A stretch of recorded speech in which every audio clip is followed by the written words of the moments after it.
Dans les Hauts-de-France. Merci d'être avec nous, Sébastien Chenu. Vous êtes 15 points derrière le candidat de droite, Sébastien Chenu, score nettement inférieur à ce que faisait Marine Le Pen en 2015 dans la même région. Qu'est-ce que vous avez raté jusque-là, Sébastien Chenu ? C'est l'abstention évidemment qui explique cela. Vous voyez bien qu'il y a une abstention énorme, endémique, et ce sont nos électeurs qui ne sont pas allés voter.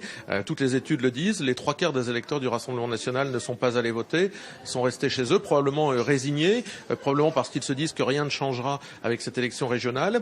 Eh bien, je crois qu'aujourd'hui, en ayant eu ce choc démocratique, en voyant ce choc de l'abstention dans notre pays, eh bien, nos électeurs se réveillent. Et les électeurs du Rassemblement national refusent de pouvoir cautionner ce qui s'est fait hier soir, c'est-à-dire le soutien d'En Marche immédiatement à Xavier Bertrand. La République En Marche n'a pas attendu la fermeture des bureaux de vote pour pouvoir indiquer qu'elle soutiendrait Xavier Bertrand. Et je pense que ceci réveille les électeurs du Rassemblement national qui sont nombreux et qui vont se mobiliser, qui vont se bouger pour se faire entendre et démontrer que rien n'est impossible.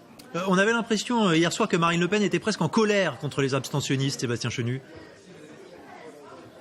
Écoutez, je crois que ce qu'il faut faire passer comme message, c'est ce message de la mobilisation. C'est se dire qu'on a le droit d'être en colère et il y a de bonnes raisons d'être en colère. On a le droit d'être mécontent de ce qui se passe dans notre pays et d'être inquiet et il y a sincèrement de bonnes raisons. Ce qu'on ne peut pas faire, c'est rester chez soi. On a un bulletin de vote. C'est aujourd'hui dans une démocratie le seul moyen de se faire entendre. Et ce bulletin de vote, il va falloir l'utiliser parce que sinon, c'est le même système qui reprend les commandes. C'est le système Macron-Bertrand. Ce sont les mêmes. Ils sont associés pour le second tour. Eh bien, c'est à ce système-là qu'il faut mettre un coup d'arrêt parce que sinon, moi je le dis, les agriculteurs, les employés, les ouvriers, les routiers, les soignants, vous allez continuer de subir cette politique dont vous ne voulez pas. Ne laissez pas les autres choisir à votre place.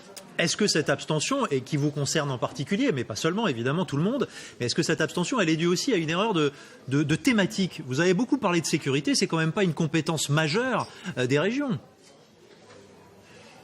Non, vous savez, je pense qu'il faut parler des sujets qui intéressent les Français. L'insécurité est la première préoccupation des Français. L'insécurité, l'emploi, la santé. Ce sont exactement les sujets que nous avons abordés. Nous continuerons de le faire parce que se présenter devant les électeurs et ne pas aborder les sujets qui les inquiètent ou qui les concernent, ce serait faire une grave erreur. Non, je pense qu'il y a un problème dans notre pays qui fait que la France et beaucoup de Français sont résignés, se disent à quoi bon